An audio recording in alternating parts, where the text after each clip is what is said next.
What if you could take that risk, make that change, reach that goal, live your best life? Welcome to another episode of the What If You Could podcast, where we get together with amazing experts and everyday people who share challenges, encourage healing, and explore the possibilities that life has to offer. I'm your host, Gary Scott, and I'm excited that you're along for the ride. Hey, everybody. Welcome to another episode of the What If You Could podcast. And today, my guest is Eve Hall. Hello, Eve Hall. Hi, how are you today? Oh, I'm just living the dream, baby. You know that. I'm always living the dream. I can't help it. But I know you've got all sorts of engagement, so I'm excited to get cooking in this. So real quick, I'm just going to read your introduction, your bio, and we'll get cooking. So everybody, we have Eve Hall is a licensed physical therapist who treats conditions regarding sexual health. Eve is also a certified health coach who is on a mission to destigmatize conversations about sex and sexual health. Eve is the host of the podcast called Please Me. Please Me, baby. Oh, please me. I'll please you, you please me. Sorry, got distracted. Where she covers all sorts of topics related to sexuality, such as safe sex, kink and fetish, orgasm, big clit energy. I love that. Relationship options, and so much more. Eve is the creator of the growing Orgasm Revolution, where Eve aims to bring awareness to the orgasm gap and close women's orgasm gap one orgasm at a time, or one person at a time, with the education, awareness, and communication. And all of that is good, yummy stuff. So, Eve, I know I've been talking a lot and I'm sorry, but I'll shut up, I promise. I just have one last thing, and we're the What If You Could podcast. So, Eve Hall, what is your what if you could? That is a really great question. And I have so many things that I can sort of go off of.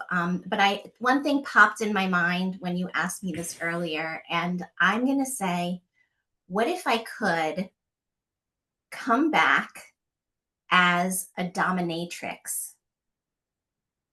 That would be my what if you could. Mm.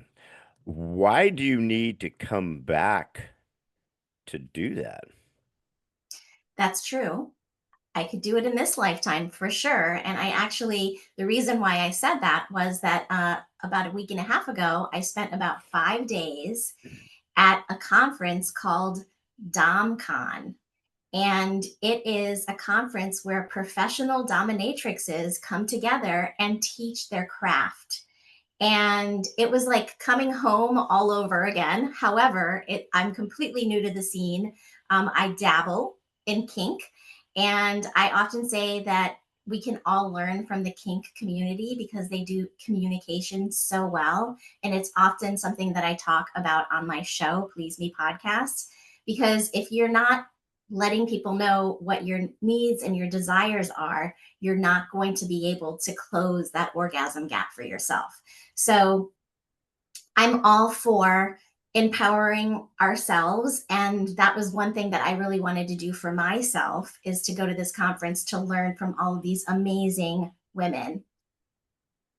You know, most men, and especially powerful men, men who have to make decisions, are always in charge, who always are, have to be powerful and exude this leadership and power stuff. CEOs, politicians, stuff like that, love a dominatrix. They love a woman who will dominate them.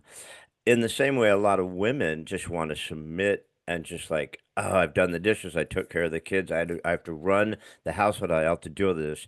Just take care of me. Or as your podcast says, please me, right? But I think, did you see when you're out the domcom that a lot of men love to be dominated by women?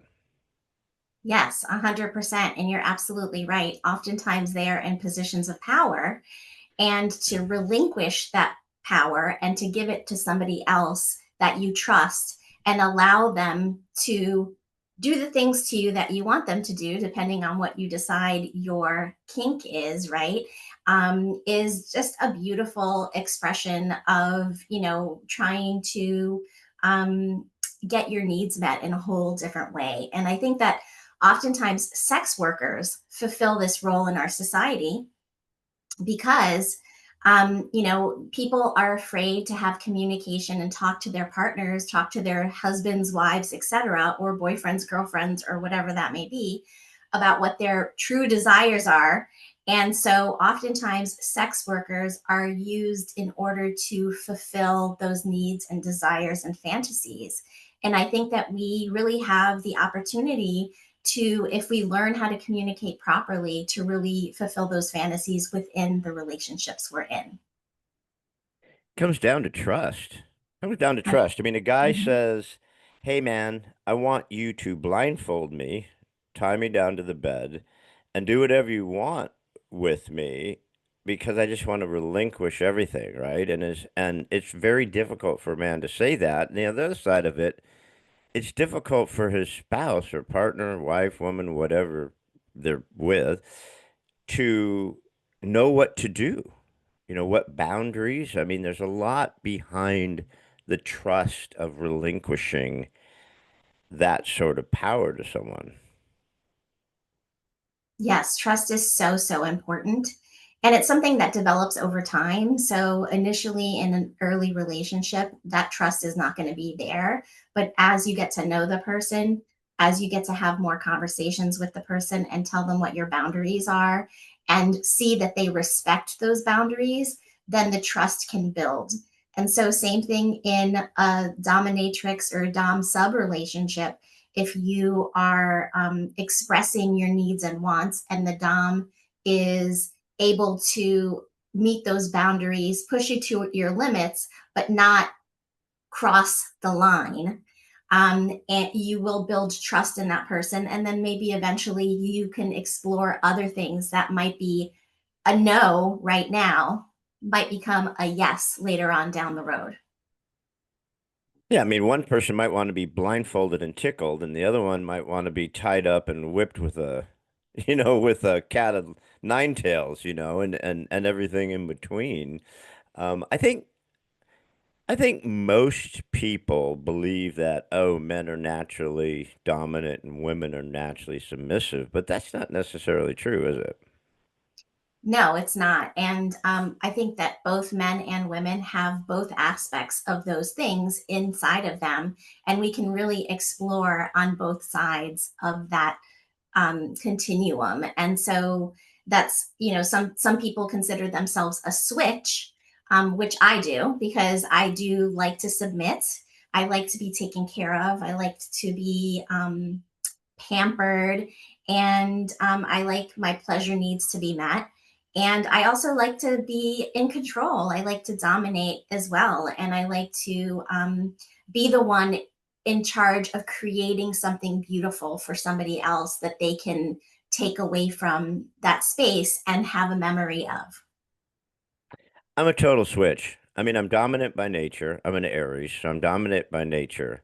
But there are times when I go, you know what? Why don't you take care of this shit for a little bit? Why don't we role reversal? And here's the reason for me why is it feels good to give someone else the power, right? I mean, someone who is uncomfortable taking control or someone who's uncomfortable taking the power, right? And so to give that to them, all of a sudden it's like, oh, I don't know. Ooh, ow, ooh, I don't know. The next thing you're like, dude, slow it down a little bit, right? It's like once you get that feeling of that power and that control, it's like, this feels really good because I've been shit on my whole life. It feels good to take the other side of this and have some power. So to give that to someone sometimes will open up all sorts of good yumminess. 100%. And power is, the dynamic that you're playing with, right?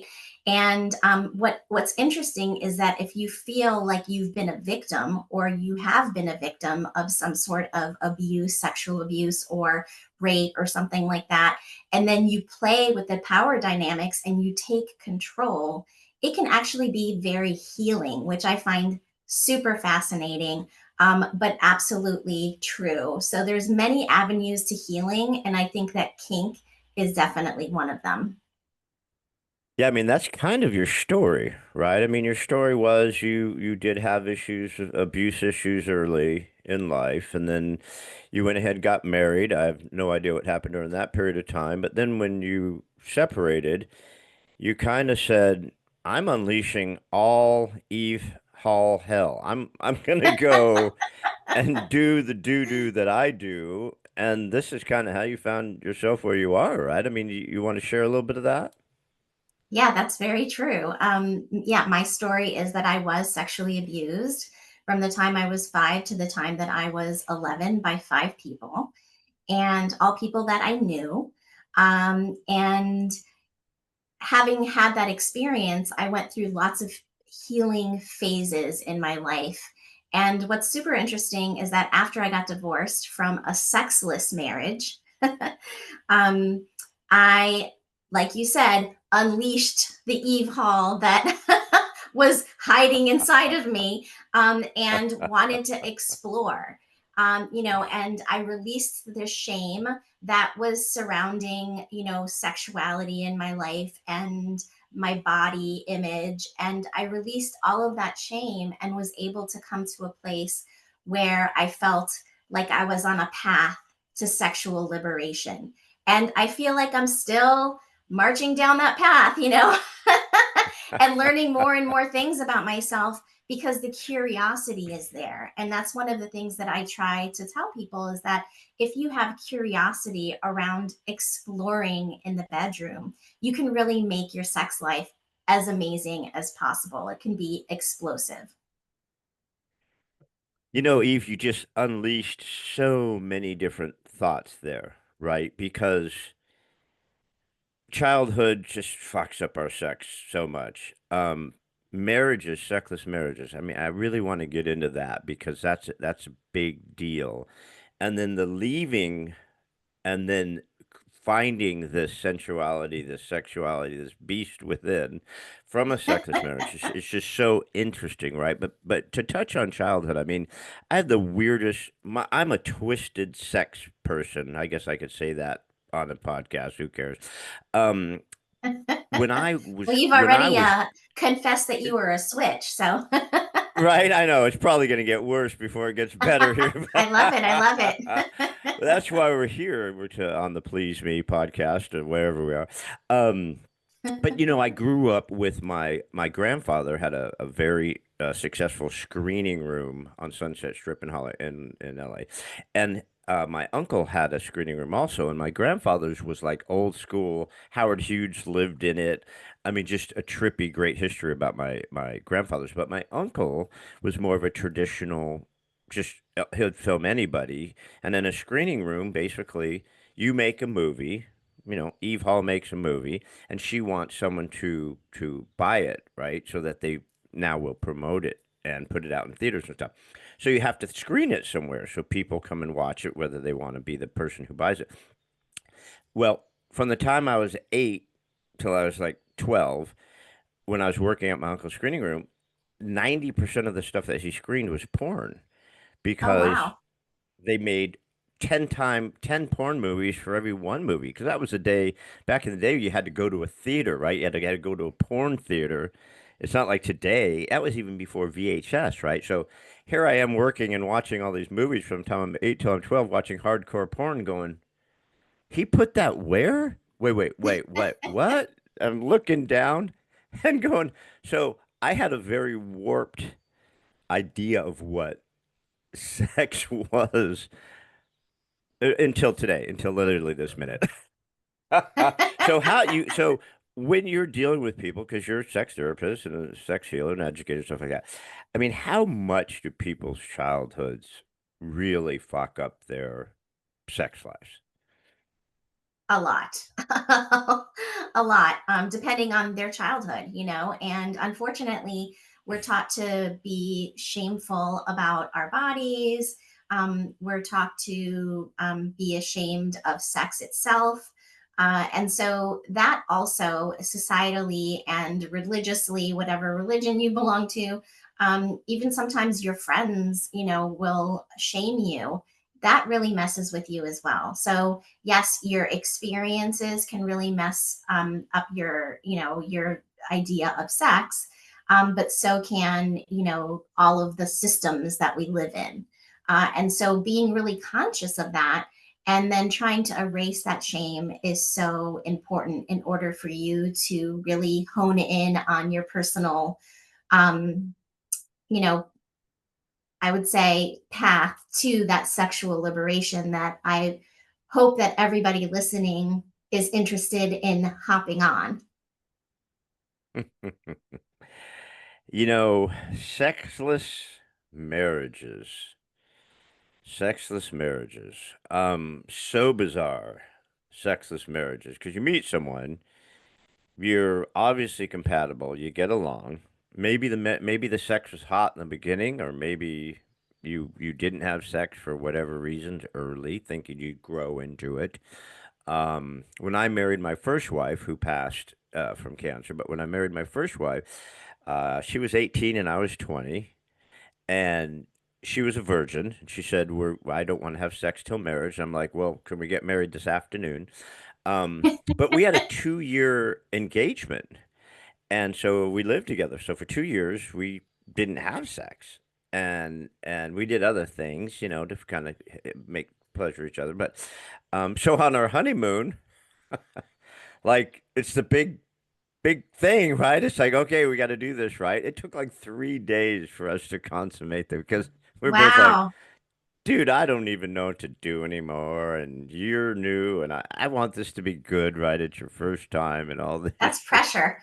It's a lot of pressure, right? I mean, right? But I had all these visions because I had seen all this porn, and I'd obviously had sex with other women, she had. But but when you get into the sexless marriage thing, I've always found it so interesting. It's kind of like when a guy is really slothern, he's out of shape, he's fat, he comes home, drinks beer, sits there, watches ESPN, gets out of shape, and his wife just loses interest in him, right? And then they divorce and he goes to the gym and he gets in shape and he gets a better job. I'm like, why didn't you do that when you were married, right? So, how do people end up in a sexless marriage? Well, I can only speak for myself. And I do think that there were certain things that sort of made it worse. And then eventually it just stopped. But we wanted to have children. So that was one of the main reasons why we got married. And unfortunately, we were not able to have children in the regular way. And so I had two children through in vitro fertilization. So I think that number one took the emphasis of sex out of our marriage early on. Also, my ex husband was one of those people that loves to watch ESPN, and he would sleep with his television. Literally, he would sleep in the living room because I refused to put a TV in the bedroom because I knew that it would be on all night long. And I can't sleep with the TV on because I'm hearing what's happening on TV and it wakes me up. And so I can't get a good night's sleep. So he would sleep in the living room. And for, I would say, probably the first year or two of our marriage, I would wake up every day in the middle of the night or every night in the middle of the night. And I would go to the living room and I would say, "Hey, come to bed, come to bed." And then at some point, I said, "Fuck that shit. I'm going to sleep and I'm sleeping all night and I'm not going to worry about him sleeping on the couch and not sleeping in bed with me." But the bottom line is that we very early on slept in different spaces. So obviously there wasn't as much opportunity, but that didn't mean that I wasn't a sexual person. I had that vibrator going almost every day. And I have always been a truly sexual person. And so I was really very much mismatched in my marriage. And, that is now history. Thank goodness. I'm much happier on the other side. Literally. on both sides, which is good, which is a super healthy thing On too. both sides. I think both sides is awesome. The it's really interesting the different things that I've discovered talking to a lot of different people, a lot of friends, and going through it myself with my first marriage is, you get together, it's passionate, it's fun and stuff. And then you go, well, I guess we got to start having kids. So you start having kids. And then everyone knows, I mean, we had two kids back to back within 16 months. And so that's exhausting, right? I mean, as much as I freaking love my two boys, and now my oldest son has two boys back to back, very close in age. My youngest son has a girl. And I'm like, see how hard this is? I mean, you're gonna love it. It's the hardest job you'll ever have, but it's hard, right? So, women are drained, men are drained. It's hard to get fired up, right? To all right, let's do the biggie while the kids are sleeping. So there's a lot of things that get in the way, right, with marriages. You got to keep that fire alive somehow.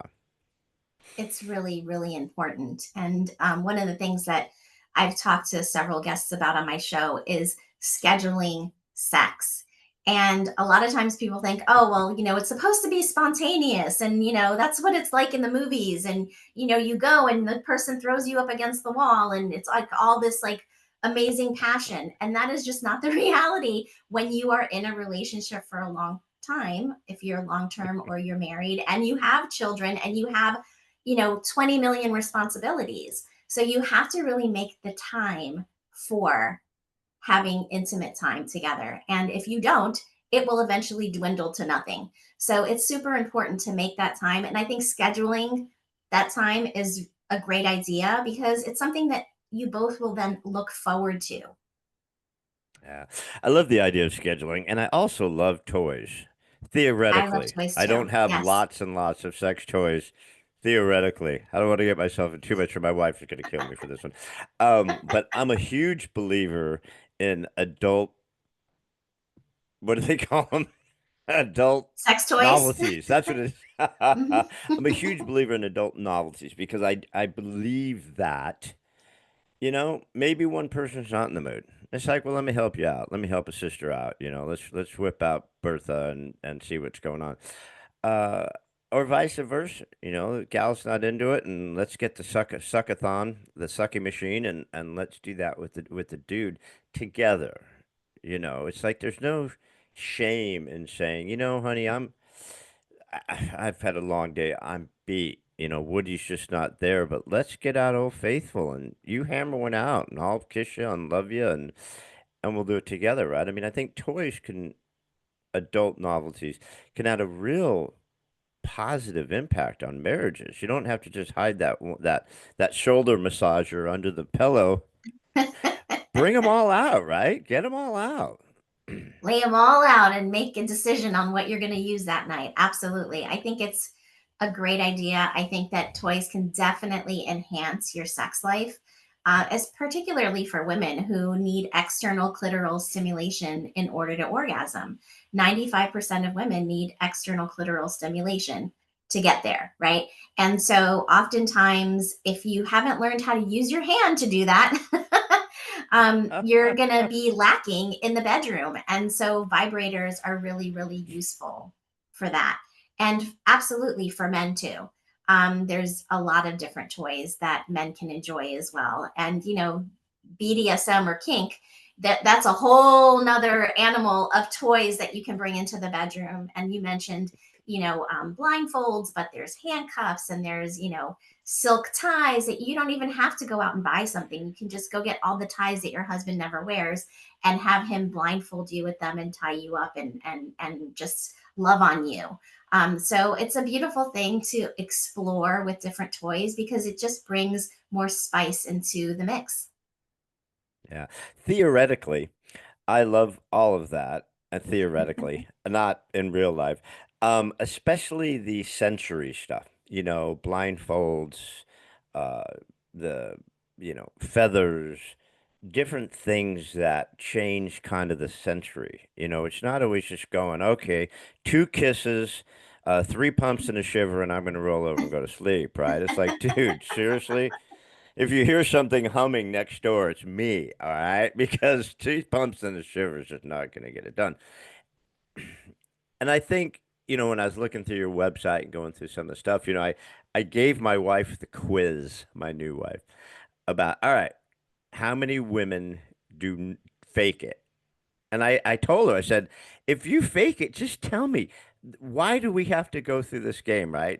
If something happened, let's just get out Old Faithful. Don't fucking fake it. Neither one of us have time for this shit, all right? You don't have to stroke my ego. But I mean, so how many women don't, and I'm going to ask you now because it was on your thing, how many women do, percentage-wise, do not orgasm from vaginal penetration? So only 3 to 5% of women can orgasm from penetration alone. It is a very small number. Now, the number will go up if you're talking about penetration and clitoral stimulation together, then the number will go up. But if you're talking about penetration alone, only 3 to 5% of women can orgasm from penetration alone. So it's a very small number. And you mentioned um, faking it, right? 80% of women will have faked it in their lifetime. And hey, I'm raising my hand because I have in the past. And I will refuse to do that now. When the man finishes, that doesn't mean that the game is over, right? You can still continue. You can still get yours.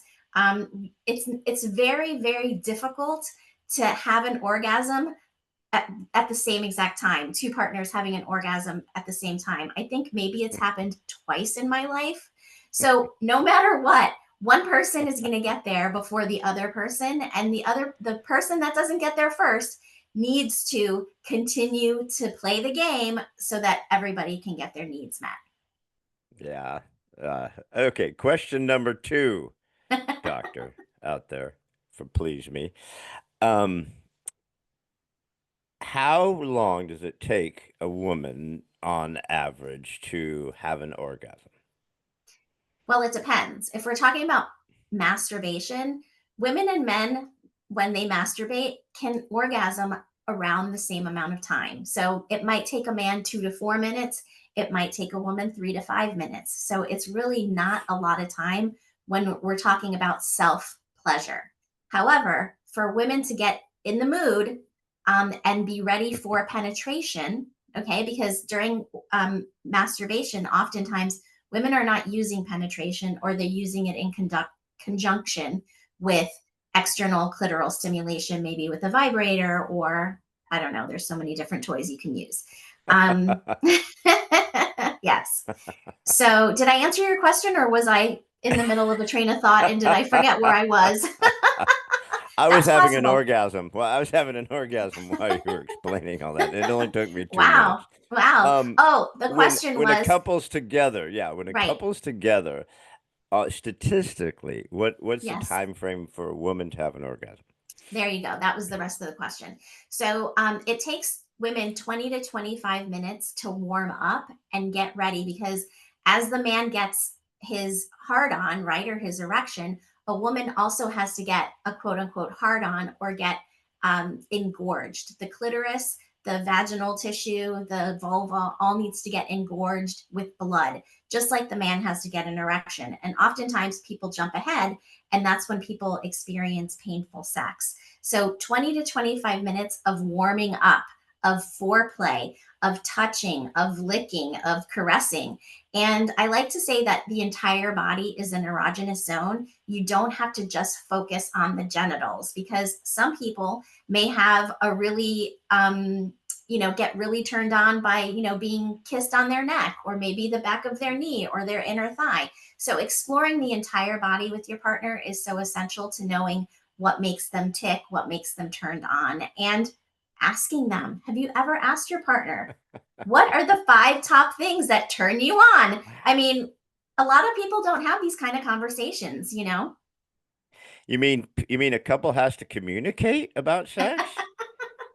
If I you thought want a it's just great sex life, yeah, just like, absolutely. honey, when I finish this beer, we're gonna go to bed for 10 minutes because I got Sports Center coming on in 10 minutes.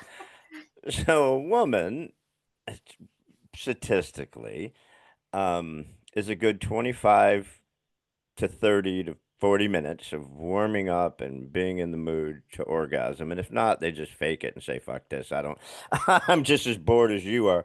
Um, Now, a man statistically will have an orgasm with a partner within what time frame? I mean, a man can get erect in seconds. Okay. They just have to think I'm about it erect and right boom. now. I'm Oh literally my. erect right now. Keep that to yourself, sir. No.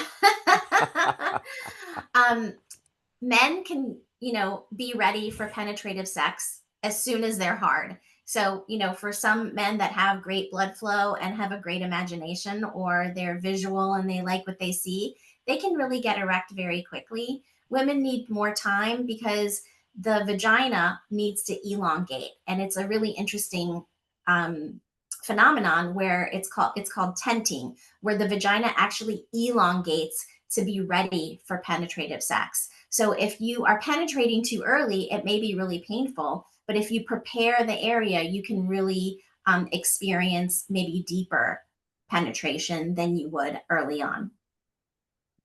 So a guy comes in, how quick does a guy come statistically? I don't know the statistics on that. However, you can teach yourself to last longer. And so I often will teach people how to edge so that they can last longer, so that they can please their partner for a longer period of time. Well, I Googled it, and guys are like between 3 to 5 minutes. 3 and 5 minutes of sex, and a guy will come, and a gal takes anywhere from 25 to 30. And so, Houston, we have a problem here, right? Big problem. There's definitely a serious duality issue or whatever. I don't know. I don't know words, but so if I show up and within 3 minutes I'm happy spunky, and my wife is laying there going, "Dude, I literally haven't even taken my clothes off yet." Um, we've got a problem, right? I mean, that's where I would imagine the communication has to come in. And that's why the orgasm gap exists, right? The phenomenon where in heterosexual relationships, men are having orgasms much more than women are.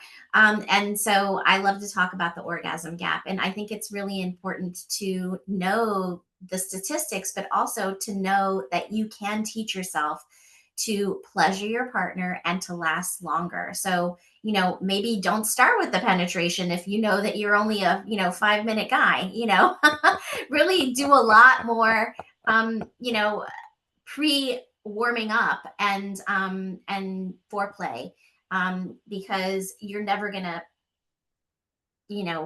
pleasure your partner, bring her to orgasm if you are a 3 to 5 minute guy. Well, it's that darn F word you keep bringing up, and it's not the four-letter F word, it's the other F word, foreplay. What the heck is foreplay, guys? We don't know foreplay. I thought unzipping my pants was foreplay. What is this foreplay stuff you speak of? So foreplay can really, encompass so many different things. One of those things is oral sex. Another thing can be exploring your body from head to toe, having your partner explore your body from head to toe, and then exploring theirs to find out what the buttons are that you can push to really turn them on. It can be touching, it can be massaging. I love hands, so it can be penetrating with your hands as well. You can use toys to really get yourself stimulated. You can also jump into the kink world and use impact play. Impact can be really a turn on for a lot of different people. So you can be spanking or using, like you said, feathers or other sensory things like ice or warmth. There's lots of different things that you can incorporate.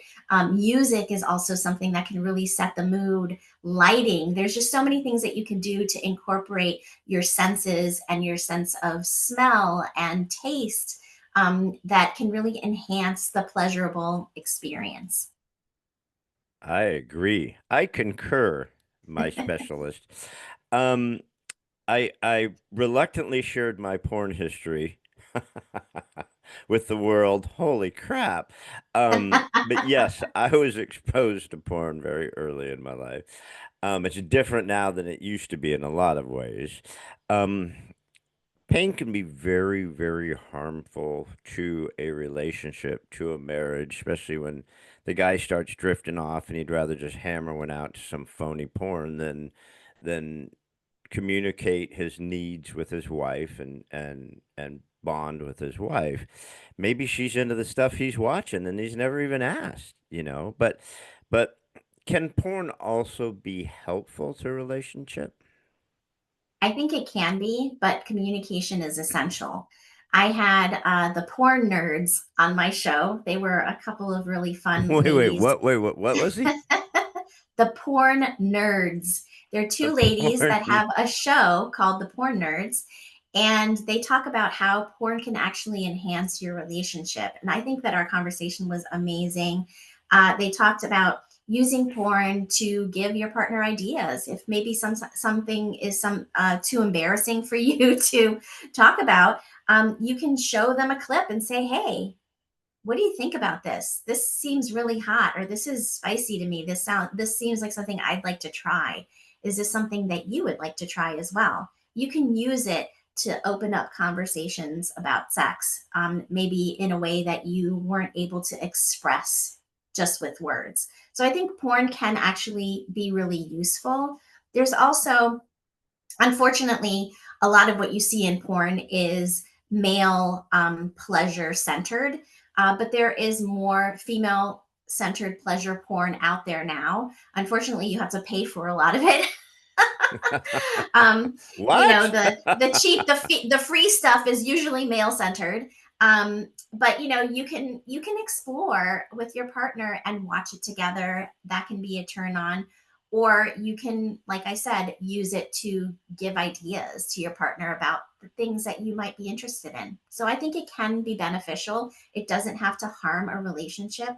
If the person is so into porn that they'd rather, look at porn and get a quick, fix, and not be with their partner, then that is damaging. But, having your own sensual exploration is really important. So even when you are in a relationship, cutting out masturbation on your own, I think, is really a bad idea. I think it's really important to continue to have a sexual relationship with yourself. And that could include watching porn.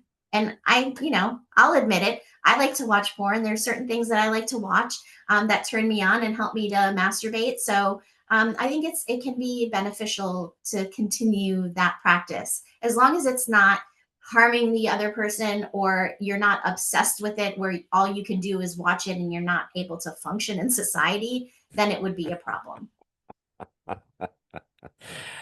I have to do it daily, but I blame it on my prostate. I say, I'm sick, going to be 63 years old, and in order to have a healthy prostate, men need to ejaculate on a regular basis. It's good for their prostate. So I said, my proctologist said, dude, you got to masturbate every day if you want to have a healthy prostate. So doctor's orders, man. You just have to do it. But that doesn't take away from pleasing my wife because I'm 63, but we could still bring it. The other side of porn is, like you said, um, there's a lot of women now producing porn. And they do a lot of couples porn. They do a lot of women and women porn.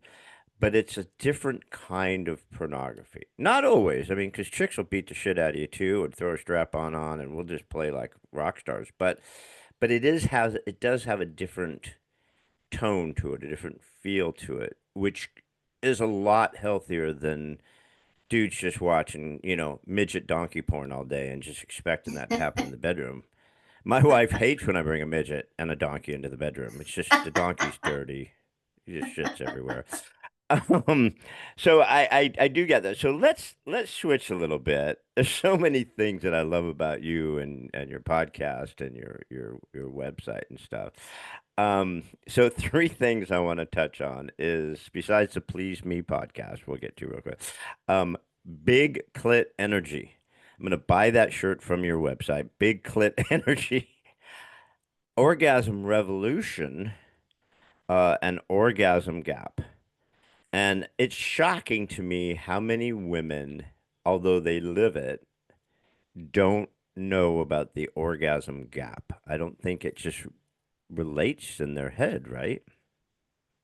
I think because we don't talk about sex normally in society, a lot of people don't understand that that is a phenomenon that happens across the board in all heterosexual relationships, whether it be from hookup all the way to marriage and everything in between. I didn't know about the orgasm gap until I read a book, about it a few years ago. And I was like, holy shit, that's what's been happening to me. I, you know, I didn't realize that it was something that everyone experienced because I'd never talked about it with anybody. So now I talk about it all the time because I have a show and I love to talk about the orgasm gap because I think everyone needs to understand what it is. And that is what the orgasm revolution is about, is really just bringing awareness to the orgasm gap so that people can understand what it is. And through advocating for themselves, they can get their pleasure needs met. And you I mentioned love Big that. Clit Energy. Go Yeah, ahead. and it's a true thing. I mean, it just is. I mean, like you said, the statistics are if 90% of women aren't getting off or 80% of women are faking it, obviously the dude's getting off. So there's your orgasm gap. He's getting off, you're not. And if it's 8 out of 10, times that you're intimate with your partner, 8 out of 10 times, you're not orgasming and he is, that's a pretty big gap. I mean, I don't know how you don't understand that. So how are you bringing this orgasm revolution to the people? And are we with torches and pitchforks in the street, or what are we doing with this revolution? It's more when I go to different conferences, I'll set up a booth and I'll, talk about the orgasm gap and joining the orgasm revolution. And people will buy my t shirt that says orgasm revolution on it, or they can buy any of the other ones, but that's like the main one. And then they say, they post it on their social media and then they say what the orgasm gap is. And why it's important for people to know about it. So it's really just spreading the message of what the orgasm gap is. That is being part of the orgasm revolution. Yeah, well, it's an important part because, we all heard the adage, happy wife, happy life. And your wife needs to have an orgasm, dude. Let's face it. And either buy her a shitload of toys or take care of her or both, preferably. I mean, work on it together.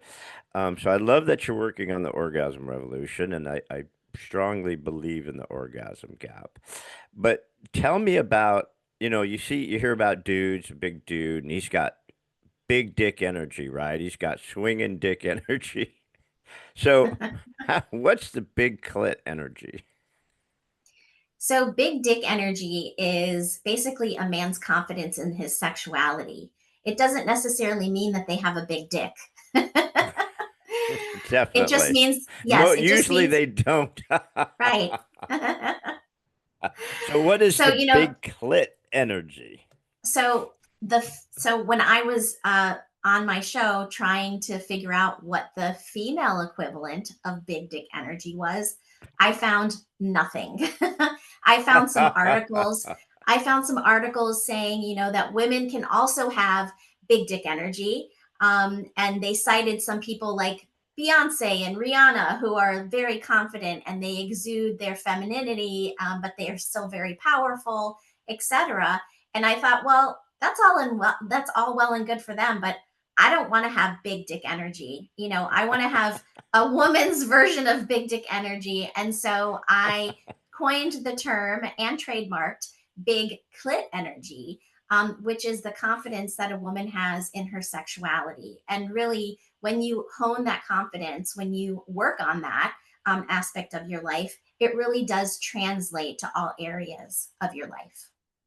Yeah, and I think a sexually satisfied, happy woman is more confident and someone who I think just is able to express themselves more. If you're if you have that relationship with your partner, where you have that type of trust, that type of open communication, where you're sharing your fantasies, you're sharing what you want, he's sharing what he's want, and you're experimenting with that sort of thing, that carries over into the world. That carries over into every other part of your life, don't you think? Yes, absolutely. Absolutely. Which is why I love to talk about getting that big clit energy for yourself for women I or love that. men to get the big dick energy for themselves. I mean, men have Yeah, I issues and don't. hangups and things like that as well. So I don't have big dick anything. I don't have big dick energy. It's like a girlfriend of mine said, "Are you a grower or a shower?" I said, "What the hell does that mean?" And she goes, "Well, if you're a grower, when you just take your pants off now, your dick's small, but it gets big.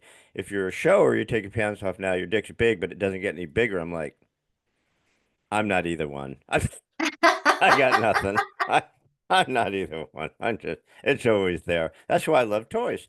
Um, so touching on the clit, and I know you're great you've been so kind with your time. I got to get you out of here in a minute, but so touching on the clit, which we all love to do, is we keep hearing about, the little gal in the canoe, that for some reason people say guys can't find it, which is bizarre to me because it's right there. How could you miss it? And the mysterious G spot. Why do people say guys can't find either one of these things? well, anatomically, there's not technically a G spot when you look at an anatomical chart, right? Of the genitalia. And maybe it's because they don't know what they're talking about in the medical field, right? And they haven't found the precise location where to They've put never it. had a And G-spot orgasm, obviously. but some people swear by the G spot. And so the clitoris actually is an amazing organ. It's almost the size of a penis. And only the part that you can see is the little nub on the outside. But it has clitoral bulbs, it has clitoral legs that wrap around the opening of the vagina.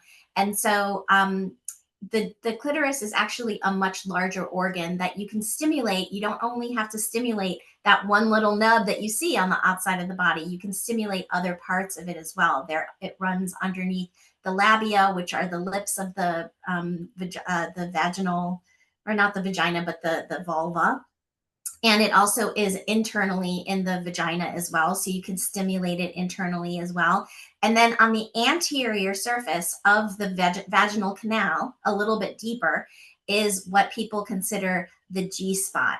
And so I encourage people out there to look for it, to try and find it, to see if that's the spot that really will turn your woman on, because if you're not looking for it, you will never find it. So it's like a treasure hunt. It is a great treasure hunt, and I don't know for sure, but theoretically, I've heard there's like toys you can use to help with the clitoral legs and the G spot area. I don't know that for sure. I've heard that theoretically. Is that true? Yeah, so if you get toys that have sort of like a curve and they're not just straight, then you can access that area more easily. So, yes, absolutely. There are toys that you can get. You can also use your finger and curve it instead of putting it straight. You can curve it and focus on the anterior, which is the part that's closest to the belly button, instead of going backwards towards the anus. I'm shocked. I had no idea you could do all this stuff. This is amazing, Eve. I'm going to ask one last question, or two last questions. I'm going to get you out of here. Is okay. The myth of squirting. Mhm. My therapist. Uh, can women squirt? And if they do, what is it? So squirting is something that some women do all the time, and some women have never done in their lives. And basically, it is another type of ejaculate that can be emitted from the vaginal canal, that is very wet. So it could be like a sprinkler, it could be like a fountain. And it can be in conjunction with orgasm, but not necessarily. So when somebody has a squirting episode, that does not mean that they just had an orgasm. They might have. You might want to ask, but that doesn't mean that they did. So squirting is a phenomenon that, I think people can really learn how to do on themselves, or have their partner learn to do on themselves. There's a technique that can help you to learn how to do that. You can Google it. I won't go into the details here. I Um, would never Google such a thing. well, you should if you want to pleasure your wife, and it's actually lovely. I don't always squirt, but I have squirted, and I've never not liked it. So, It's an so there you go. amazing thing, gals. If you haven't done it and your husband can't get you there, go and get a male escort, or preferably a female escort, and have her take you there. Because I think a woman will take you there better than a dude will. So go get yourself a female escort. That's interesting Um, that you say that. And, it's very messy though. So make sure that you put lots of towels down, or you get one of those really nice, thick blankets, sex blankets that you can put over your comforter so that you don't destroy your bed and your mattress. Again, theoretically, I've heard they actually have these such blankets that you can lay down that are made just for that. God, it's Yes, so so I weird. have them in my store on pleaseme.online, so you can check them out, and it's the Liberator blankets. Liberator does a lot of great stuff, I've heard. I don't know for sure, but pillows and lounges and all sorts of stuff. I don't know Lots of that for a furniture. fact. I'm Hmm. just saying theoretically, I've heard they have a lot of great little apparatuses for you on there too. It's They expensive, do. I've heard, but but it's great. So, Eve, you've been wonderful. I know you got to get cooking. You've got a bunch of different appointments. So, you've been wonderful. I could talk about sex forever because it's one of my favorite topics. Um, Me too. but I lied earlier because I'm a dude and guys lie. We're just liars. Um, I said I had one question. I actually have two questions. So Okay. I give you the first question. I don't give you the second question because I'm a liar. My second question is if there was something that you wanted to leave us with, a thought, a message, something that really meant something to Eve Hall, um, what would that last thought be?